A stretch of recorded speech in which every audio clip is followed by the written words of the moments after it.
નમસ્કાર, આપ જોઈ રહ્યા છો સીએનસી ગુજરાત સિદ્ધપુરમાં આવેલું શેષનાગ ઉપર બિરાજમાન વિષ્ણુ ભગવાનનું પ્રાચીન મંદિર રામાનંદ સંપ્રદાયની બેઠક ઐતિહાસિક ધાર્મિક અને વેદકાલીન પુરાણ પ્રસિદ્ધ મંદિરમાં 1000 કરતાં વધારે શિવ અને અનેક દેવી દેવતાઓના પ્રાચીન મંદિરો આવેલા છે.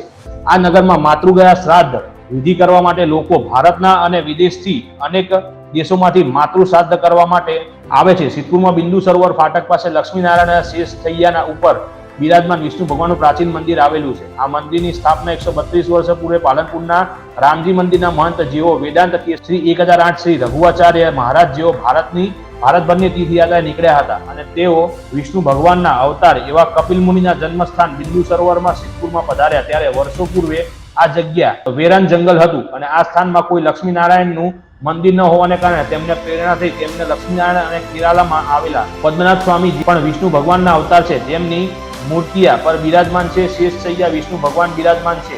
શેષનાગ ઉપર તેવી મૂર્તિ સિદ્ધપુરમાં બનાવેલો સંકલ્પ કરેલો અને વાલમના કોઈ પાટીદારની જગ્યા બિંદુ સરોવર રેલવે ફાટક પાસે આવેલી હતી તે વેચાણને રાખી લક્ષ્મીનારાયણનું ભવ્ય મંદિર બનાવવામાં આવેલું.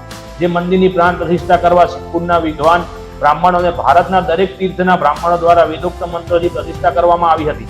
આ મંદિરમાં વિષ્ણુ ભગવાન શેષનાગ ઉપર બિરાજમાન છે અને લક્ષ્મીનારાયણ પણ બિરાજમાન છે.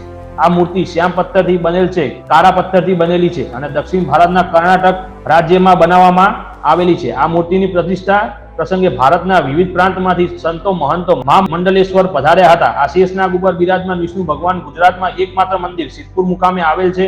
આ જગ્યામાં વર્ષો પહેલા જ્યારે મંદિર બનાવેલ હતું તે સમયે વેદાંત આશ્રમ પણ આવેલો હતો, જેમાં બ્રહ્મકુમારોને વ્યાકરણનું જ્ઞાન આપવામાં આવ્યું હતું. જેમાં વ્યાકરણ પાઠની શાળા ચાલતી હતી, જેમાં સિદ્ધપુર, કાશી, ઉજ્જૈન, કર્ણાટક, ઉત્તર પ્રદેશ, બિહાર, નેપાળ વગેરે પ્રાંતમાંથી વિદ્યાર્થીઓ અભ્યાસ કરવા આવતા હતા. આ વ્યાકરણના ગુરુજી રઘુવાચાર્ય બ્રાહ્મણ કુળના મહામહિમ ઉપાધ્યાય હતા. આ જગ્યા રામાનંદ સંપ્રદાયની અનુસરે છે, જેથી આ જગ્યાને રામચોક તરીકે પણ ઓળખાય છે.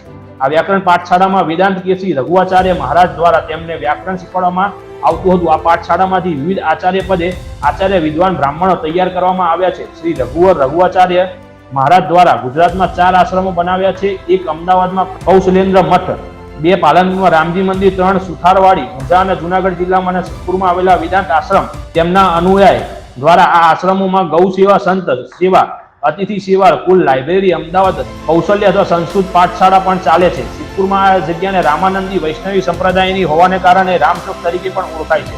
આ દિગંબર અખાડાનું મુખ્ય સ્થાન બડી છાવણી અયોધ્યામાં રામાનંદ સંપ્રદાયની મુખ્ય અખાડો આવેલો છે. સિદ્ધપુરમાં વ્યાકરણ લાઇબ્રેરી પણ આ જગ્યામાં હતી, જેની વ્યાકરણના અભ્યાસ કરવાવાળા વિદ્યાર્થીઓ જેનો અભ્યાસ કરતા હતા. આચાર્ય રઘુવાચાર્યજી દ્વારા શ્રીમદ ભાગવત વ્યાકરણના અનેક પુસ્તકો હસ્તલિખિત, લખતા અને પ્રકાશિત કરવામાં આવતા મહારાજ રઘુવીર આચાર્યના નામથી આ મંદિરની પાસે રઘુવીરની ચાલી પણ આવેલી છે. રામાનંદ સંપ્રદાયના મઠ વિવિધ તીર્થ સ્થાનમાં પણ આવેલા છે. સિદ્ધપુરમાં વેદાંત આશ્રમ, લક્ષ્મીનારાયણ મંદિરમાં રામાનંદી વૈષ્ણવ સંપ્રદાયની ગાદી પ્રમાણે સંતો અને પરંપરા મુજબ નિમણૂક કરવામાં આવે છે. પ્રથમ રામાનંદી વેદાંત કેસરી રઘુવાચાર્યજી 40 વર્ષ સુધી આ ગાદી પર રહ્યા. બીજા વિધાન કે શ્રી કપિલદેવ આચાર્ય 15 વર્ષ, વેદાંત કેસરી સીતારામજી 13 વર્ષ, રામચંદ્રદાસી વિધાન કેસરી 15 વર્ષ, વેદાંત કેસરી બાળકૃષ્ણ આચાર્ય 40 વર્ષ અને હાલમાં ગાદી પરંપરા મુજબ શ્રી અર્જુનદાસ ત્યાગી બિરાજમાન છે. આ મંદિરમાં અનેક ધાર્મિક ઉત્સવ, ગુરુ પૂર્ણિમા, ઉત્તરાયણના દિવસે 24 કલાક અખંડ ધૂન છેલ્લા 22 વર્ષથી કરવામાં આવે છે. કાર્તક માસના મીરા દરમિયાન સાધુ સંતો અને અતિથિનું ભોજન પ્રસાદ પણ રાખવામાં આવે છે. રામનવમી, જન્માષ્ટમી દરેક હિન્દુ તહેવારોની ભક્તિ ભાવપૂર્વક ઉજવણી કરવામાં આવે છે. આ જગ્યામાં મુખ્ય લક્ષ્મીનારાયણ પર બિરાજમાન વિષ્ણુ ભગવાન, રામ મંદિર, ગુપ્તા સમાજની કુળદેવી કૈલાદેવી ચામુંડા મંદિર, નીલકંઠ મહાદેવ, સિદ્ધ હનુમાન અને પૂજ્ય ગુરુ રઘુરાચાર્યની મૂર્તિ આવેલી છે. અહીં એક વિશેષ પ્રકારનું વૃક્ષ, આ ઝાડની કાર્તક મહિનામાં બહેનો દ્વારા પૂજા કરવામાં આવે છે. આ બોક્સ બનાવવું. સિદ્ધપુરમાં લક્ષ્મીનારાયણ મંદિરના કાર્તક મહિનામાં અખંડ સુંદરકાંડનું આયોજન, 31 દિવસનું અનુષ્ઠાન રામાનંદ સાધુઓ દ્વારા કરવામાં આવ્યું. કાર્તક સુદ એકમ બેસતા વર્ષથી માગસર સુદ બીજ સુધી કલ્યાણાર્થે હનુમાન દાદાના સુંદરકાંડના પાઠ રાત દિવસ 24 કલાક કરવામાં આવ્યા, જેમાં મોટી સંખ્યામાં સાધુ સંતો જોડાયા હતા. લગભગ સુંદરકાંડના 500 થી વધારે પાઠ કરવામાં આવ્યા હતા, જેને ગુરુવારના રોજ પૂર્ણાહુતિ કરવામાં આવી અને સંત ભંડારો કરવામાં આવ્યો હતો. રિપોર્ટર ધ્રુવ કુમાર દવે, સિદ્ધપુર.